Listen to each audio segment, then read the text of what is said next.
আসসালামু আলাইকুম রহমতুল্লাহি ওবরকাতুহু।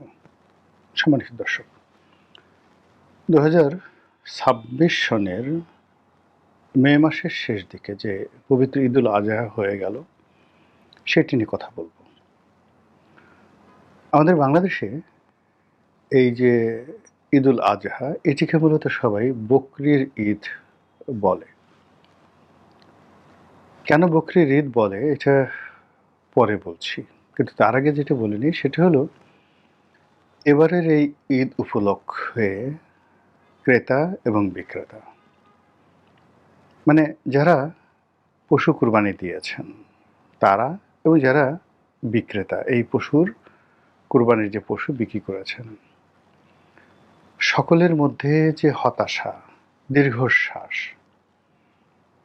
বিশেষ করে যারা পশু বিক্রেতা, ব্যাপারী, খামারি, তাদের মধ্যে দীর্ঘশ্বাস, কান্না, হতাশা, ক্ষোভ এবং বিক্ষোভ, এবং যেটি শেষ পর্যন্ত অনেকটা রাজনৈতিক বিদ্রোহে রূপ লাভ করেছে। পশুর হাট থেকে অনেক বিক্রেতা বলেছে যে আগেই ভালো ছিলাম, শেখ হাসিনার জমানাতে ভালো ছিলাম, ট্রাক ভরে ভরে গরু এনেছি, একটি গরুও ফেরত নিতে হয়নি, পর্যাপ্ত লাভ করেছি এবং সারা বছর বউ বাচ্চা নিয়ে আমরা সুখে শান্তিতে ছিলাম। কিন্তু এবার কি হলো? এরকম কথাবার্তার পাশাপাশি অনেকে অঝরে কেঁদেছেন। অঝরে কেঁদেছেন 2 লক্ষ টাকার গরু যার খরচ গেছে, সেই গরু গাবতলী বাজারে এনে বা অন্য কোনো বাজারে এনে 1 লক্ষ টাকা লোকসান দিয়েও তারা ক্রেতা খুঁজে পাননি। এখন এই গরু আনতে তার কম করে হলেও 20,000 টাকা খরচ গেছে। 10 দিন, 12 দিন বা 7-8 দিন তারা এই শহরে ছিল গরু বিক্রির জন্য। এতে তাদের আরও 5-10 হাজার টাকা খরচ গেছে। আবার এই গরু ট্রাকে করে দেশে তারা কিভাবে নেব, এই অর্থ তাদের কাছে নেই। হয়তো তারা কোনো একটা ট্রাক ভাড়া করবে, এরপর দেশে গিয়ে কোনো মহাজনের কাছ থেকে ঋণ নিয়ে এই ট্রাক ভাড়া পরিশোধ করবে। এখনকার গরু, কারো যদি 10টা-12টা গরু থাকে, সেই গরুকে নিয়মিতভাবে পশু খাদ্য খাওয়াতে হয়, এটি ব্যয়বহুল। আগেকার দিনে যেভাবে শুধু ঘাস খাওয়ানো চলতো বা মাঠে ছেড়ে দিলেই ও নিজের ইচ্ছা মতো পেট ভরে নিয়ে আসতে পারতো, এখন একে পশু খাদ্য খাওয়াতে হবে, ওষুধপত্র খাওয়াতে হবে, ওর চিকিৎসা লাগবে। সব মিলিয়ে একটি গরুর 1 বছর লালন পালন করতে একটি কৃষকের তার যে নিজের সন্তান সন্ততি লালন পালন করতে যতটা টেক কেয়ার করতে হয়, ঠিক ওইভাবে তাকে টেক কেয়ার করতে হচ্ছে। যে কৃষক, যাদের সংখ্যা আমি বলতে পারবো না, তবে কম করে হলেও 50 লাখ পশু অবিকৃত অবস্থায় খামারে, গ্রামে গঞ্জে ফিরে গেছে। তো যারা এই পশুগুলো ফেরত নিয়ে গেছেন, একটু সামর্থ্যবান যারা, তারা দীর্ঘশ্বাস ছেড়েছেন। যারা মধ্যবিত্ত তারা খিস্তি খেয়ে করেছেন, আর যারা একেবারে দরিদ্র তারা অঝরে কেঁদেছেন। সে কান্না আমি আমার জীবনে কখনো দেখিনি। এর বাইরে যারা ক্রেতাদের মধ্যে সামর্থ্যবান যারা, অবশ্যই তারাই কেবলমাত্র কুরবানি করে নেন, এবং এই কুরবানিকে সামর্থ্যবান যারা মানুষ, তারা পবিত্র ঈদ উল ফিতরের যে আনন্দ, সে আনন্দের চাইতে এটাকে তারা বেশি সেলিব্রেট করে। এই মহানগরীতে বহু সংখ্যক মানুষ, হাজার হাজার লাখ লাখ মানুষ, তারা দল বেঁধে পশু হাটে যায় পশু কেনার জন্য। তারপরে পশুর শরীরে বা গলায় মালা দিয়ে সদল বলে নাচতে নাচতে সারাটা পথ আসে। মানুষজন জিজ্ঞাসা করে কত টাকা হলো, দাম কত হলো, আর তারা বলতে বলতে একেবারে অস্থির হয়ে যায়। পাড়া মহল্লা গরুতে, ছাগলে ভরে যায়। মানুষজন দেখতে আসে কোন ভদ্রলোক বা কোন ধনী ব্যক্তি কি গরু কিনলেন, কত বড় গরু কিনলেন, এটা নিয়ে মোটামুটি 1 সপ্তাহ সারা বাংলাদেশ মোটামুটি যাকে বলা হয় সরগরম থাকে। এবার এরকম দৃশ্য কেউ দেখেনি। আমি যে এলাকাতে থাকি, রাজধানীর যে এলাকাগুলোতে থাকি, অফিস করি বা যে পথে যাতায়াত করি, আমার এই রাজধানীর বসবাসের যে প্রায় ৪ যুগ ৪০ বছর ধরে আমি এখানে বসবাস করছি নাগরিক হিসেবে। এই ৪০ বছরের মধ্যে আমি এই কুরবানির হাটকে যেভাবে দেখেছি, কুরবানির পশুর ক্রয় বিক্রয় যেভাবে দেখেছি, কুরবানির উৎসবকে যেভাবে দেখেছি, এবছর মনে হলো যে রীতিমতো পুরো প্রক্রিয়ার উপর একটা বজ্রপাত হয়েছে। যারা ক্রেতা তারা আগের মতো কিনতে পারেননি। তাদের বাজেট অর্ধেক কমাতে হয়েছে। অনেকে যারা গত ২০ বছর যাবৎ নিয়মিত কুরবানি দিয়েছেন, তারা অনেকে এবছর কুরবানি দিতে পারেননি। যারা আরাম একটা গরু দিয়েছেন, পরিপূর্ণ একটা গরু দিয়েছেন, তারা এবছর হয়তো ভাগে দিয়েছেন। যারা ভাগে দিতেন তারা দেননি। যারা গরু দিতেন তারা এবছর ছাগল দিয়েছেন। যারা ছাগল দিতেন অনেকে ছাগলও কুরবানি দেননি। আমার ঢাকার যে সাভারে একটা এলাকাতে আমি গেলাম। গত বছরের কুরবানির সময়টাতে আমি সেখানে ছিলাম। তো সেটি বাংলাদেশের প্রেক্ষাপটে একটি উচ্চ মধ্যবিত্তের এলাকা। তো সেখানে গত বছর যে কুরবানি দেওয়ার জন্য যে পশুগুলো ছিল, এবছর গিয়ে দেখলাম জাস্ট অর্ধেকের চেয়েও কম। ১, ২ নম্বর হলো দৃশ্যমান ওরকম দামি কোনো গরু ছিল না। সবগুলো ছোট, ছোট গরু। মানে যেখানে একটা গরু ৭০-৮০ হাজার টাকা থেকে শুরু করে বড় জোর ১.৫ লাখ টাকা। কিন্তু ওই এলাকাতে গত বছর ৫ লাখ ৬ লাখ টাকা দামের গরুও কিন্তু আমি দেখেছি। তো এই যে একটা বিবর্তন, এই যে একটা কষ্ট, এই যে একটা অভিঘাত আমাদের অর্থনীতির উপরে এসেছে, আমাদের রাজনীতির উপরে এসেছে, আমাদের মন মানসিকতার উপরে এসেছে যে একটা ধর্মীয় অনুষ্ঠান সম্পূর্ণরূপে ম্লান হয়ে গেল। আপনারা যারা এই উৎসবটির আদি ইতিহাস জানেন, আমি প্রথমে বকরি দিয়ে শুরু করি।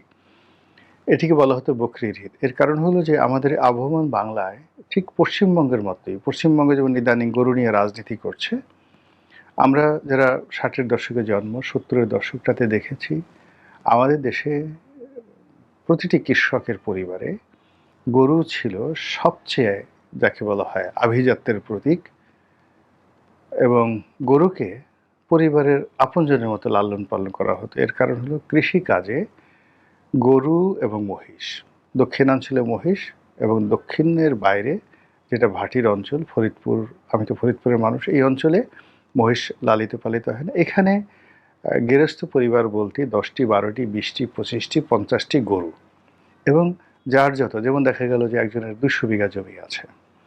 এখন ২০০ বিঘা জমির জন্য তার কম করে হলেও ৪০টি তাদের হাল লাগবে। হাল ৪০টি হালে ৮০টি গরু। এরকম গৃহস্থ পরিবারও আমি ফরিদপুরে আমাদের আপনজনদের মধ্যে দেখেছি। একেবারে যে দরিদ্র, প্রান্তিক দরিদ্র, তারও অন্ততপক্ষে ৪টি গরু এবং ২টি হাল।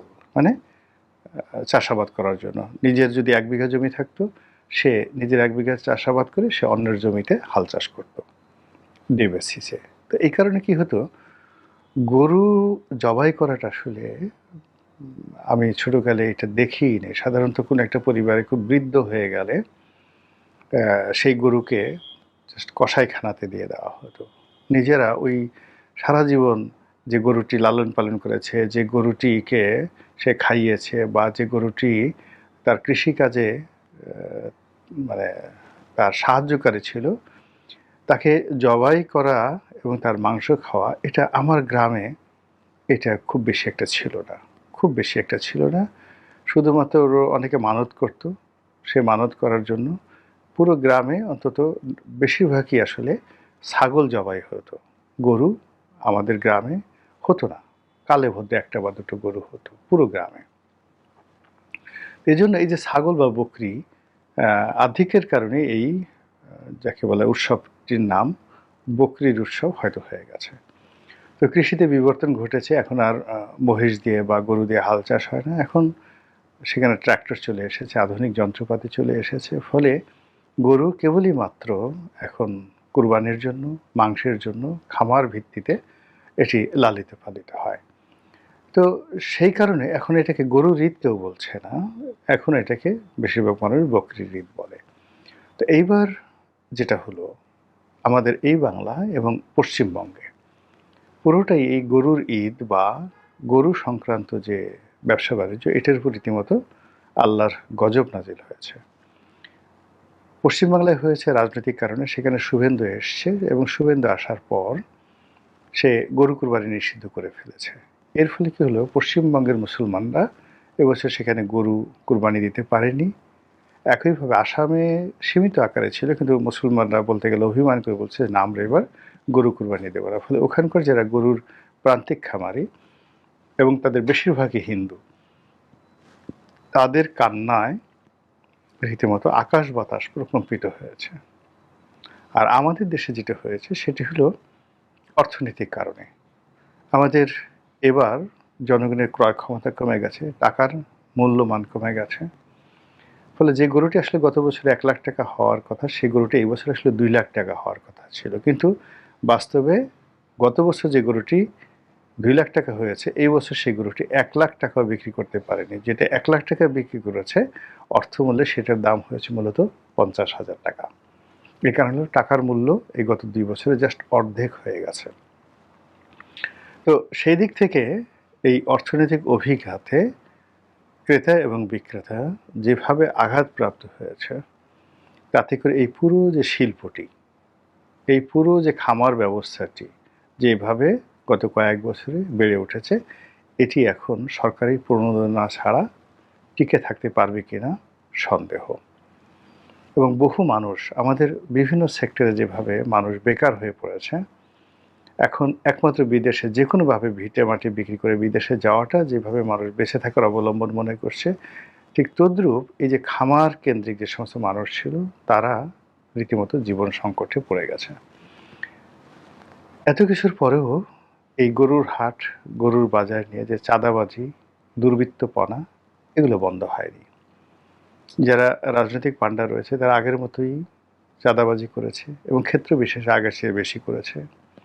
বিভিন্ন জায়গাতে নতুন যারা রাজনৈতিক ক্ষমতা লাভ করেছে, তারা কোনো রকম আইন কানুনের তোয়াক্কা না করে যে যার মতো করে বিভিন্ন এলাকাতে তারা হাট বাজার বসিয়েছে। এবং ঢাকা শহরে যে জিনিসটি দেখলাম সেটি হলো মেট্রো রেলের নিচে যে গরুর হাট বসেছে, এটা নিয়ে ভীষণ রকম সমালোচনা হয়েছে। এবং আশ্চর্যের ব্যাপার হলো যে গরু সেখান থেকে অবাধ্য হয়ে সে মেট্রো রেলের যে এক্সেলেটার সিঁড়ি দিয়ে উপরে উঠে গেছে। আবার আরেকটা ছবি দেখলাম যে গরু মেট্রো রেলের ভিতরে ঢুকে গেছে, সেটা হয়তো এআই নির্ভর বা এআই নির্মিত হতে পারে, হোয়াট এভার মেবি। এবার গরু নিয়ে, কুরবানি নিয়ে যা কিছু হয়েছে, এটি সরকারের জন্য অর্শনীর সংকেত, সরকারের অর্থমন্ত্রীর জন্য অর্শনীর সংকেত। এর কারণ হলো এটার যে অভিঘাত বা এটার যে আফটার ইফেক্ট কেবলই মাত্র এই কুরবানির এখানে থেমে থাকবে না, এটি চলতে থাকবে এবং ব্যাপকভাবে চলতে থাকবে। সরকার যদি ঘুরে দাঁড়াতে না পারে এবং প্রান্তিক খামারিদেরকে পুনর্বাসন করতে না পারে, মানুষের ক্রয় ক্ষমতা যদি বৃদ্ধি না পায়, আগামী দিনে এরকম একটি কুরবানিকে উৎসবমুখর করা হয়তো আমাদের জন্য আরও কঠিন হয়ে দাঁড়াবে। মহান আল্লাহ আমাদের সবাইকে হেদায়েত দান করুন এবং হেফাজত করুন। আসসালামু আলাইকুম ওয়া রাহমাতুল্লাহি ওয়া বারাকাতুহু।